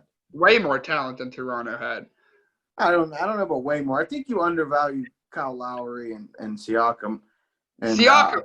I think you overvalue. Yeah, I think you overvalue Siakam. No, I think you overvalue some of that Clippers talent. I don't think Montrezl Harrell is that good of a fucking player. What about Lemon Pepper Lou? Lou Williams is a shooter. Lou Williams is a dog. He's not a good defensive player. He's a shooter. That's all he is. He's a fucking shooter. But I think we all know about playoff. Oh yeah, I don't count him in that talent group when I say talent. I don't know. It's it is what it is. I don't think it's an asterisk fucking championship. A lot of people were shitting on Tampa Bay Lightning last night for an asterisk Stanley Cup.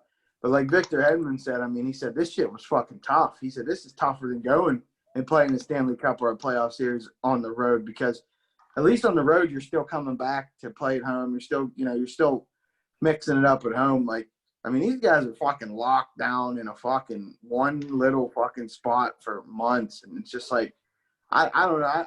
To me, that would suck. Especially, I mean, you have all that money, like you can afford to just do whatever the fuck you want, and you can't do anything. Like, I don't know. I feel like this was harder to win the NBA Finals than a regular season would be, in my own opinion. I don't know. Had they just played this out with no fans at stadiums like the NFL's doing, I think it would have been. I think the bubble would be easier to win at.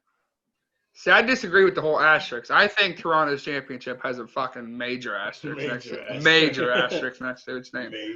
Well, that's not what I'm talking about. I'm talking about this year, like the NBA, NFL, and we're talking about sports now. The COVID sports. Sports is what I'm talking about. Nah, if the Lakers win, there's no asterisk. Yeah, if the Lakers win, I don't put an asterisk. The best team. They were the favorites. They're top one or two going. And I'm not even putting an asterisk by the Heat. If they beat the Lakers, salute. You know what I mean? You beat the Lakers, the bubble don't face. Nah, if they beat the Lakers, I guarantee you have a different fucking thought process. I think we come back to the topic if the Lakers lose to the Heat. If that was in LA, they don't fucking win it.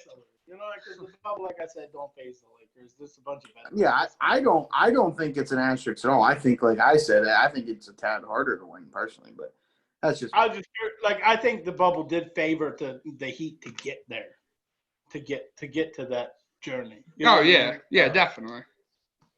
Waz, what are you doing over there, man? You fucking quiet as shit. What do you want me to fucking say? I don't know. You're the fucking basketball What do you want me guru. to say? Yeah, you're the basketball guru now. Talk about something funny, man. We was funny earlier. All right, hey. So this morning I wake up maybe like 7:30 to Brady's dog licking my face because I fell asleep on the couch, pissed drunk. And I wake up and I look down at my fucking phone. Someone messaged my streaming page, okay? About this right behind me. This right behind me. The American flag. Let me read to you the first message and then I'll summarize the rest because this dude would not fuck off. Hello. Please stop displaying your flag in that way. It is disrespectful for the flag. Please display it on a flagpole like it is supposed to be. Being active duty military, you must have at least heard of the U.S. flag code, and you are breaking at least 3, if not 4, of the rules on how to display a flag. Now, before I fucking really go into it, let me fucking say this right now. We drape flags on fucking caskets. So, it's not supposed to be displayed horizontally. It's a goddamn common sense fucking rule book. You use your common fucking sense. Don't put it on the ground. Don't disrespect it. Is this disrespectful? No, it's fucking not. So don't give me fucking bullshit about it. This motherfucker went on, literally typed the whole fucking rule book in my fucking messages. And I shit on him. He was being a fucking dick sucker. And he was like, yeah, you should probably take it down before someone at your command sees it. I was like, my last 2 captains have watched my streams, laughed about it, and I'll give you their fucking names if you want to message them. And he's like, okay. And I was like, you want the fucking address of my fucking command too? I'll give you that too. I don't fucking care. He's like, all right, well, okay. So I gave it to him and shit. And then this motherfucker, another thing this motherfucker does is there's a Facebook page called Surface Warriors, and it's all fucking Navy people in it, right? And it's got like 40,000 people on it or whatever. He fucking tags me in a post to this page that says, basically shits on me. And it's like, he's disrespecting the flag. He's disrespecting the flag. Blah, blah, blah. No one has commented on it all day because no one gives a fuck. How is this disrespectful? Big Grizzly, thoughts as a fucking prior infantryman. And also, what Big Grizzly would call this man is a pogue. I asked him what he did. I was a color guard and my MOS, I was in Intel. You're a fucking pogue. Get off my fucking dick. Big Grizzly, thoughts? He's definitely a position other than grunt. Acronym is pogue. And obviously, you've seen my fucking weightlifting videos. I got a big ass flag fucking draped just like yours along my fucking wall. And I got a couple other hanging from the fucking windows. Like, as long as you're not disrespecting it, I don't give a fuck. You know what I mean? Not pissing on it or letting it lay on the ground. Like, that's fine. I don't have no problem with that. You take that fucking flag down. I'm not even sure of the rules of the flag, like that he quoted that. Waz is a fucking communist, confirmed. I mean, as long as you're not disrespecting it, I don't fucking see anything wrong with it. I told Waz he should go out and buy like a 20-foot flagpole and try to put it up in his room. That's what pogues do. Pogues just want fucking attention, and that's why they do that shit. Because they want to be they know they're not important. They know they're not important, so they just want to fucking. You know what I said to him too? I was like, hey, so you want to cite that fucking thing for me? You're not supposed to wear the flag on any of your clothing or shorts or anything like that. He said, oh, I don't do that. If I want to do that, what I do is I wear Marine gear. And I was like, did you make it past boot camp to be doing that? Who the fuck was he wear his fucking goddamn N-dubs around or whatever the fuck the Marines call it? Their fucking uniform. They're like, oh, how long you been in? I was in for a couple months. I'm out. I've been out for about 10 years, but yeah, I served my country really well. Really well. That's funny because when you say that about like pogues, when you see them come home on leave or something, they'll wear their in the army we called it BDUs or something like that, or they'll wear their Class A's fucking anywhere. They'll wear their Class A uniforms fucking anywhere. Like us fucking infantry grunts, we couldn't wait. The only fucking place we went in our BDUs was to the Class 6 so we could get fucking alcohol on our way home from fucking duty so we could get till we got home. Because we didn't have nothing else to wear. We just had our fucking BDUs on. Those motherfuckers would go anywhere in their BDUs so they can hear people say, "Oh, thanks for your fucking service." They show up to Walmart in their fucking like dress uniform. Yeah, their Class A's. I don't know what you call them. Wait a minute. Let me just say here though, Daniel, I don't think you have a whole lot of room to talk about this because I'll give you a chance to explain.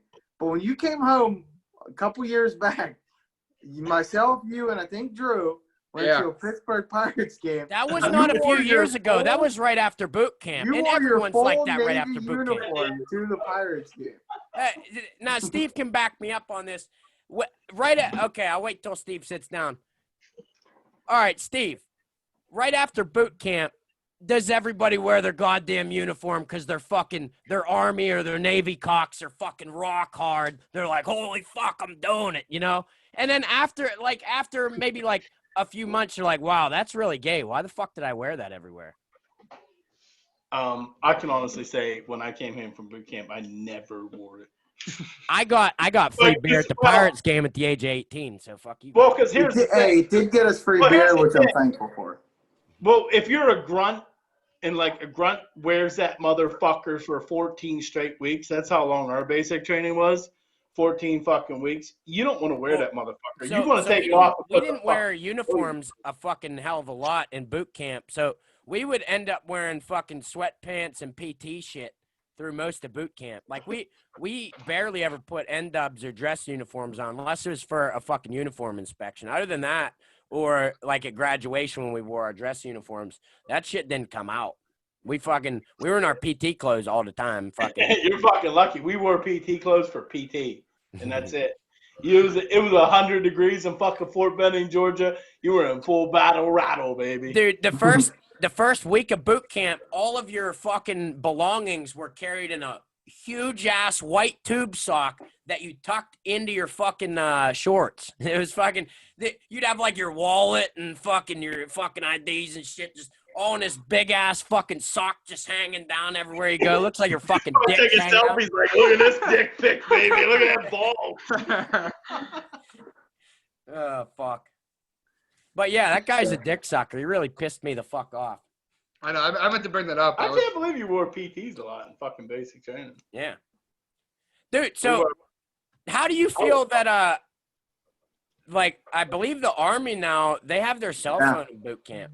Oh, they just passed that rule where like it's like some gay sensitivity shit where drill sergeants aren't allowed to like pretty much aren't allowed to swear at them and shit anymore. Like they have to like pretty much they're like nice to them and stuff. Like I don't know. See, I don't know if that's for every I don't know how like if you're infantry, do you only go to basic training with infantrymen? Or do you go with just a variety? No, if you're infantry, it's just infantrymen. Now, I don't know if that's different in the Navy because fucking in the Navy, you literally, it's just, they're like, all right, you 100 go over here. You're going to be one fucking division and shit. And we had like 2 dudes in my entire fucking boot camp class that were minemen, which is what I am. It was me and one other dude, and he was a fucking reservist. And the rest were fucking, dude, we had one guy from Kenya that barely spoke English. He ran his fucking mile and a half in boot camp in like fucking 7 minutes flat. No, in the army, all infantry guys go to basic training together, and all the pogues they're all mixed up wherever the fuck they go. I don't know, but yeah, like I heard about that though, because someone I follow on Instagram, her son's in the fucking in the army, and she was like posting pictures of her on FaceTime with her son in boot camp, and I was like, and I had to comment, I was like, he's allowed cell phones in fucking basic training? They're like, yeah. And I was like, holy fucking shit, the change. I don't know. I think he was a pogue though. You didn't have cell phones. That was gonna be the follow up to why that was gonna be the follow up to why I asked you that. Do you think, and I hope that's just like a pogue thing, because I feel like you don't want your infantrymen in there getting fucking babied and shit.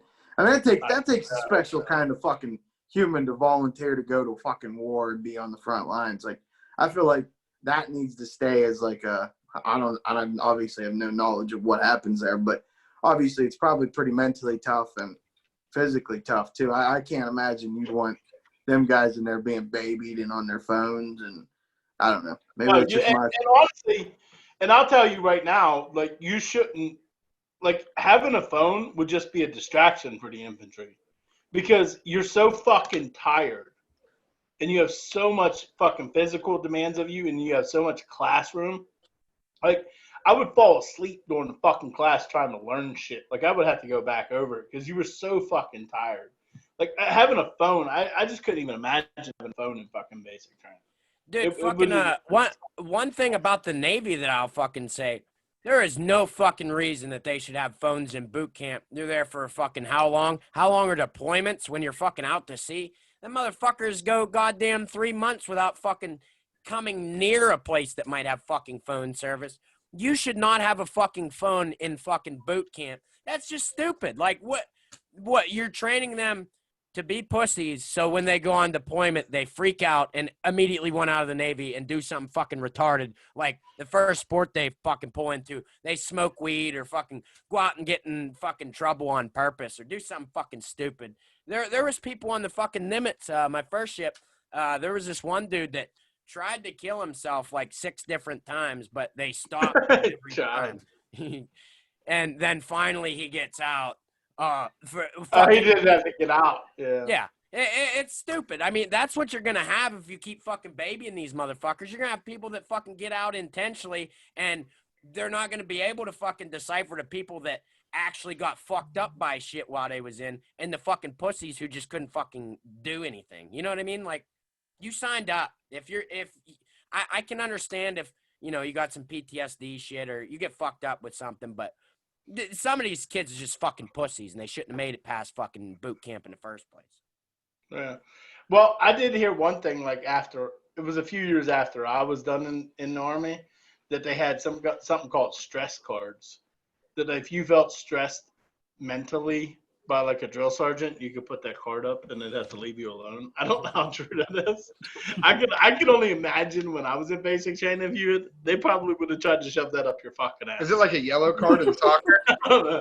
They probably would have tried to shove that card up your fucking ass. It's like a yellow card in soccer. Maybe like, well, they have yellow and red depending on how stressed you are. Like yellow when I is was like in boot camp, they had red, these fucking red cards that they had, the fucking RDCs, what you would call the drill instructors, that they would have a red card of all the fucking shit they could beat your ass with. Like, they're like, all right, let's do 78 mountain climbers, and after that, let's do 175 jumping jacks. You're like, all that shit's on that fucking card? What the fuck, man? And it's just literally like a long-ass card of all the shit they could fucking make you do. Which I don't even know why they need a fucking card for that in the first place. I can imagine someone just getting fucking yelled at, and they're just like, please stop. Please stop. I remember one time, and this was after boot camp in the active Army, and we was all fucking clowning, dude. We was just being fucking assholes. And our fucking platoon sergeant was like, it was like 105 degrees in the fucking motor pool. He goes, you know, I have this card that says what I can do to you guys during heat categories, because they have heat category 1, heat category 2. And he was like, I don't give a fuck about this. All you motherfuckers get down there and push Georgia into the ground until I'm tired. I was like, fuck. They didn't care. They had some shit, but I mean, nothing like that now. That's fucking nuts. Well, I want to talk about something Big Grizzly might not be too happy about. MLB playoffs starting today. Can I go take a piss now? No, you already took your piss. Let's wrap this up so I can watch my Yanks, baby. My Yanks. You guys talk some all right, well, let's run it down quickly. Dad, hey, I'll say the Dodgers. It's going to be LA, NBA, and MLB. Who's winning the World Series? Tampa Bay Rays. Tampa Bay Rays. Brady, who's winning the World Series? That aren't you? I'm going with my fella who was informing me about this bet. He put a bet on the Kansas City Chiefs to win the Super Bowl at -1.5, He then put a bet on the Los Angeles Lakers to win the NBA Finals this year. He then put a bet on the Tampa Bay. This is all parlay. He put then in that parlay, he had the Tampa Bay Lightning to win the cup this year. And the only leg of that parlay he has left is the New York Yankees to win the World Series. So I think Buddy's on to something, man. I mean, you hit 3 teams like that. I know that the Chiefs and the Lakers are, pretty predictable, but Tampa Bay underachieves like a motherfucker in the playoffs every year.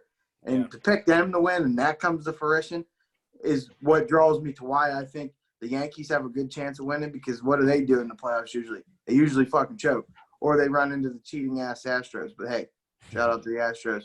They won the first leg of my parlay. I need the Yankees here. They're up 2-0.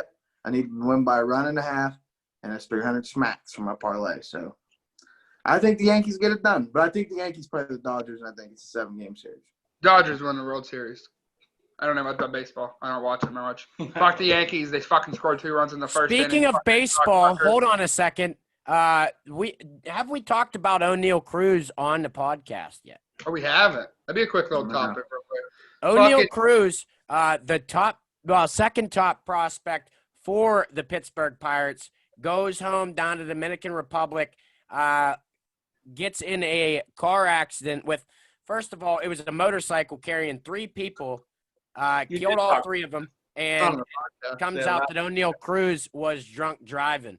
And then someone in one of these Pirates fan groups says, well, if we would have fucking called him up sooner, this wouldn't happen. It's like, what if he fucking crashed into a building in fucking Pittsburgh while he was fucking shit-faced and killed 18 people? Like, he still would have fucking drove drunk. But it is a tragedy to those families involved and the Pittsburgh Pirates, because now we're definitely fucked again. No, it's not, because we're getting Kumar, baby. Let's go. We're still fucked. Kumar is He's 100% going back to Vanderbilt, guaranteed. He saw the Pittsburgh Pirates clinch #1. He said, I'm going back to college that day. He probably already announced it. You just didn't hear it. But anyways, that's all I got on that. Drew and Grizz are froze, huh? Yes, they are. Oh, they're froze. Yes. Well. What's going on there? It looks like we're going to be wrapping this up with the 2 of us. Just the 2 of us. Those 2 are the ones that are fucking recording the show, so we're just not going to pop up or something probably. I don't know. Fucking. So if you fucking cucks can hear us, go ahead and wrap it up. If you can't hear us, then Drew's a dildo licker and the Celtics fucking suck dick, and I'm so glad the fucking Heat won me $200 the other night. That is funny. They obviously can't hear us, or we can't hear them, so there's a disconnect on one of the ends. But with that said, I'm going to fucking bounce out of here by saying that go fucking Yankees. 1.5, you motherfuckers. Hit a couple more home runs. Bring me my fucking money so I can put $300 on the Broncos to beat the fucking Jets, and follow us on all of our fucking social media shit. I had a 50 like tweet today under the Dude Ranch fucking tweet. So bring them over. Come on. What was the tweet?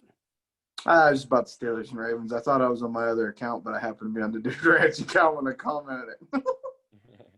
Still got 50 likes though. Probably still growing. It's been going up all day. It was a big one. It was good. Really insightful. People liked it.